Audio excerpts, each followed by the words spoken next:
송영길 전 더불어민주당 대표가 서울중앙지검에 출두했습니다. 피의자 신분입니다. 피의자라는 것은 범죄자라는 뜻입니다. 네, 거기에 돈봉투 살포 사건의 주범, 피의자 신분으로 출두를 했습니다. 지금 이렇게 어떤 정치적인 사건이나 다른 사건에 연루가 돼가지고 출두하는 그런 사람들 보면은 일정한 패턴이 있습니다. 조국이 만들어 놓은 패턴이라고도 볼 수가 있는데요. 그 패턴은 뭐냐? 검사 앞에 앉으면 묵비권. 묵비권은 법에 다 보장돼 있어. 나는 묵비권 행사할 테야. 이런 거. 또는 뭐 진술서로 가름하겠다.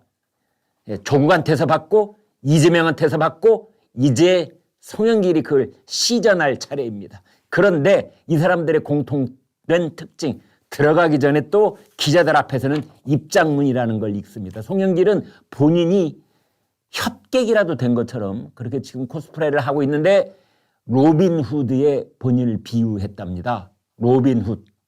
네, 의적이죠. 우리나라 뭐 일찜에 홍길동 이런 식의 의적의 돈 봉투를 나르는 게 의로운 일이었다는 뜻인가요? 어찌됐든 아무튼 오늘 오전 8시 25분 서울중앙지검 피의자 신분 그러면서 또 검찰에 대한 욕설을 한바닥 늘어놨습니다.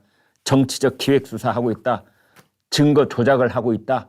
내 주변 100여 명 압수수색을 했다.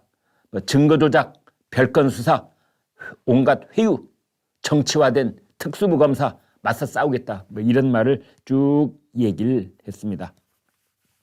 총 9,400만 원이 당내에 뿌려진 과정에 송영길이 개입한 것으로 그렇게 이제 검찰은 보고 있는 거죠.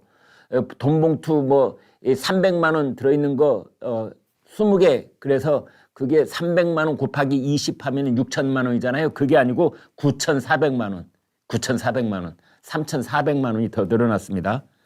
박용하 전라남도 여수 상공회의소 회장 박용하 이 사람이 불법 정치자금을 3억 500만 원, 3억 500만 원 네, 송영길한테 줬다는 겁니다.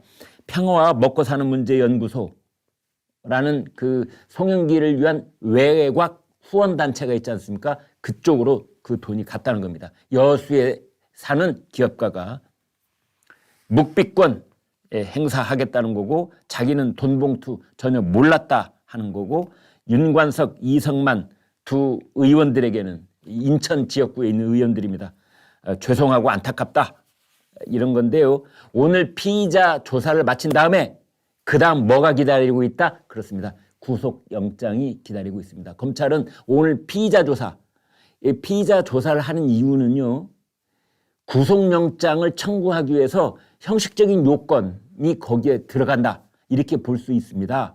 그래서 피의자가 이제 구속영장 청구 대상이 되는 피의자가 마지막으로 검사 앞에서 이러저런 얘기를 했다. 묵비권을 행사했다. 뭘 부인을 했다. 무엇은 뭐 인정을 했다. 기타 등등 해가지고 그걸 영장에다 첨부를 해서 판사한테 내놓는 겁니다. 이 사람은 돌아다니게 놔둬서는 안 되는 사람입니다. 가둬주십시오.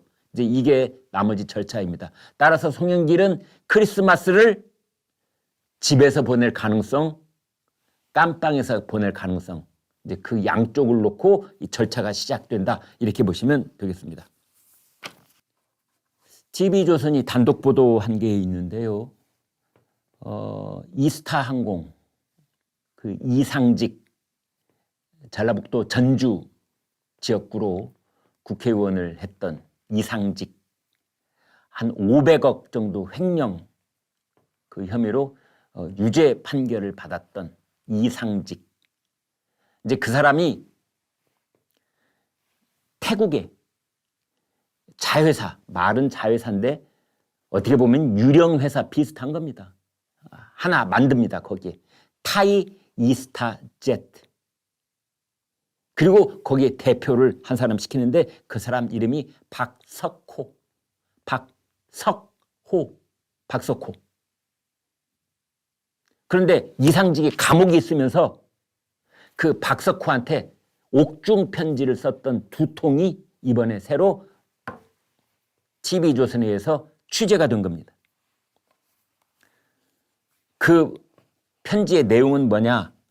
이상직이 박석호 타이이스타젯 대표한테 문재인의 사위 서창호 이 사람을 채용을 왜 했는지, 어떻게 채용하게 됐는지 그 해명할 대응 논리가 필요하다. 이제 이런 식으로 그걸 보냈다는 겁니다. 편지를. 그러니까 이 박석호를 회유하고 구슬르고 뭐 어떤 경우에는 좀 협박도 좀 하고 이래가지고 아무튼 자기한테 유리한, 이상직 본인한테 유리한 그런 진술을 받아내려고 시도를 했다. 이렇게 되어 있습니다.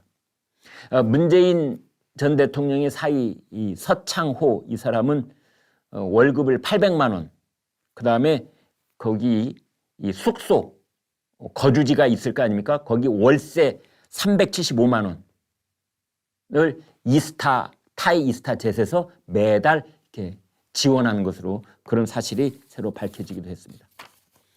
정말 이거는 누차 말씀드리지만 문재인 정권 여러 가지 사건 사고가 있었는데 그중에서 가장 미스터리한 사건 중에 하나고 언젠가는 전모가 반드시 백일하에 드러날 것이라고 생각을 합니다.